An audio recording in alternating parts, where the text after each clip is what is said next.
Hey guys, what's up? It's Alicia. So for today's video, I am going to be talking about how to make boring videos interesting. With YouTube, it's easy to post videos and to edit videos and just kind of hope they'll go viral, but honestly, it comes down to the way you edit, and you need to put in conscious effort when it comes to making interesting videos. I wanted to share with you guys the best tips and tricks for doing so.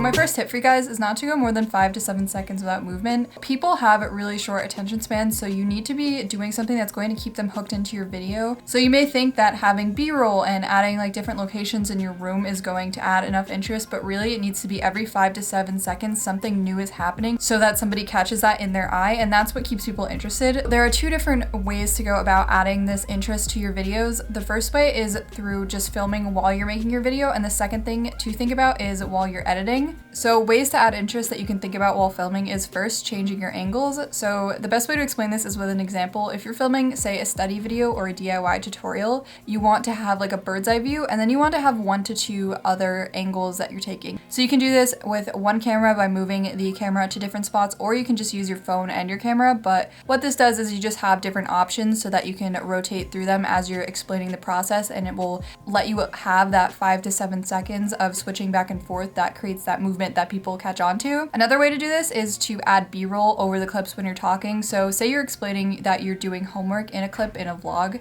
What you can do is take some videos of you doing your homework, and you could just put that over that part so it's not you just straight talking the whole time, and that will add that interest as well. When it comes to the editing process, there are definitely a lot of different things you can do. So if you didn't get a bunch of clips while you were filming, you can add interest this way. The first way to do it is to add a Ken Burns or some sort of zoom effect. I know this was really popular a few years ago with Emma Chamberlain, where you would zoom in on your face or slowly zoom in on your face while you were talking. But adding a little bit of a zoom, even if you just add it when you change statements. So if I start a new sentence, just zooming in a little bit will create movement. So it doesn't have to be when you're saying something funny or relatable. It could just be when you start a new thought. Okay. Another thing to do is to add jump cuts. So say you have a little bit of a pause in a video, what you can do is you can just trim off the end where that pause is, and that jump cut will create movement because your face or your mouth isn't going to be in the same position as it was when you finished the last word you were saying. It's also movement, say if your arms move or anything, it's just a little bit of movement to add to it, and that's perfectly fine. Other ways that you can add interest is to add titles. So you can add overlays that either go just on the video with text, or you could draw them yourself.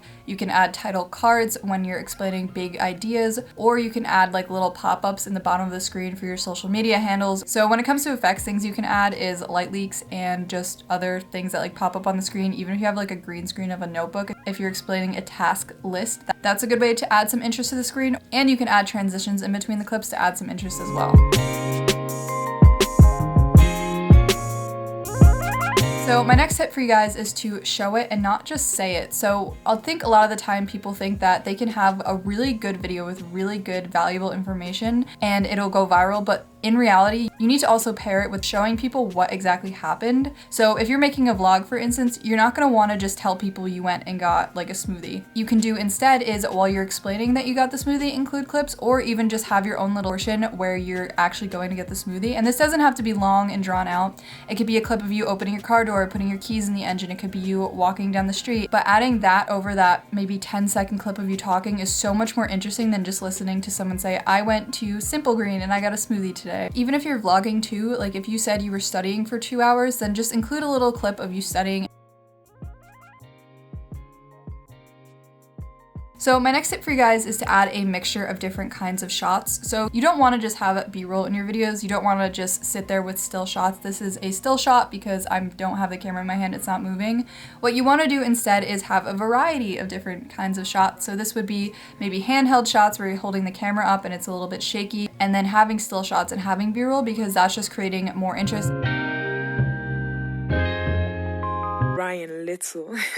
My next tip is to change the angle and location in your videos while you're filming. This technique probably works best for vlogging, but when you're vlogging, you don't want to just have one background in your video and film all your clips in front of that, even if it is throughout the day. You want to have it different angles showing different parts of your room or different parts of wherever you are so that people see different backgrounds. It's changed up a little bit and it creates a sense of newness in the video. And then another thing is to have different angles. So you're probably not going to hold the camera above your head, but when you're vlogging, you can vlog straight on. You can hold it a little bit higher, a little bit lower. Positioning it at a different angle, even if you're sitting at a desk, is going to create interest because it's just something new that people are seeing.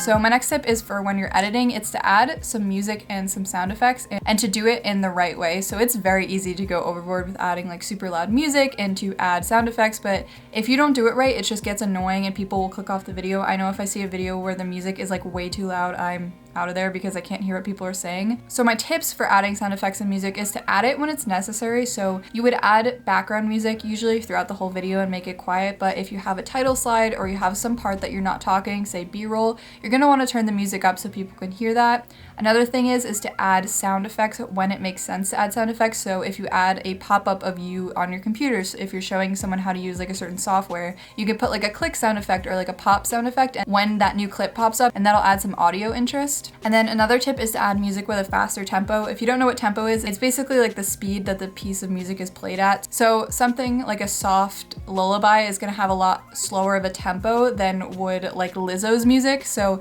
you're gonna wanna choose something with a quicker tempo, and what this does is it creates a sense of urgency almost, or a sense of moving forward, because the time subconsciously is moving a lot quicker and makes people wanna continue watching the video.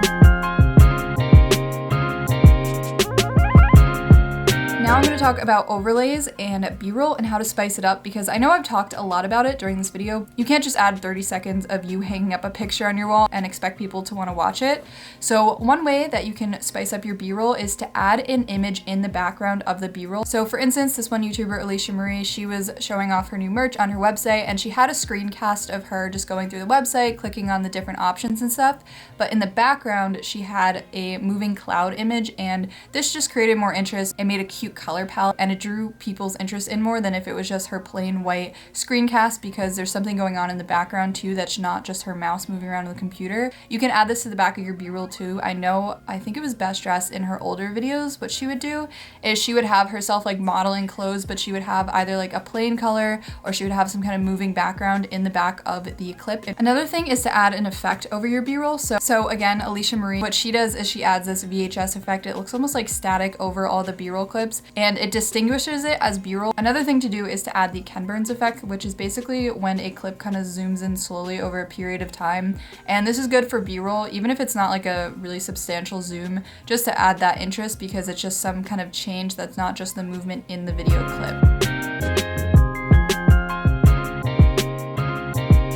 My last tip is to have a storyline or some sort of a review. Basically, this is so that somebody's question is answered. People don't just click on videos to watch the whole video and be interested in your life. Like, they want to know something and get something out of it, whether that's entertainment or seeing the final part of a DIY. So there are two ways to film this. The first way is something I found from Casey Neistat's videos, and it's that he has a 3-part story that he uses for his content. So this is the setup, the conflict, and the resolution. It sounds really basic, like a children's book, but this really keeps people interested. So a setup could be you introing the video, just like introing your day if it's a vlog. Then the conflict could be that you're tie-dyeing shirts that day and the viewer doesn't know how they're going to turn out, so you're creating a question that you're going to answer in the final part of the video. So that final part of the video, or the resolution, is the act of you tie-dyeing things, maybe showing clips of your friends or just like the activity overall, and then the final reveal of the sweatshirt. While it's not the most interesting thing in the world, it's still like that 3-part story that makes people question and wait for something to happen. So I hope you guys enjoyed this and got some good tips on how to make your videos more interesting. If you have any questions, be sure to leave them down below because I'll be happy to answer them, or if you have any tips that you use in your videos in order to make more interesting, also comment those because I'm sure everybody will appreciate them. But yeah, if you guys want more videos in this series, it's called #AskAlicia, where you guys ask me questions and I kind of give advice about marketing your videos and getting more views and stuff. Leave them below as well, and make sure to subscribe for more content because I post every couple of days. So thank you guys so much for watching, and I'll see you in my next video. Bye guys.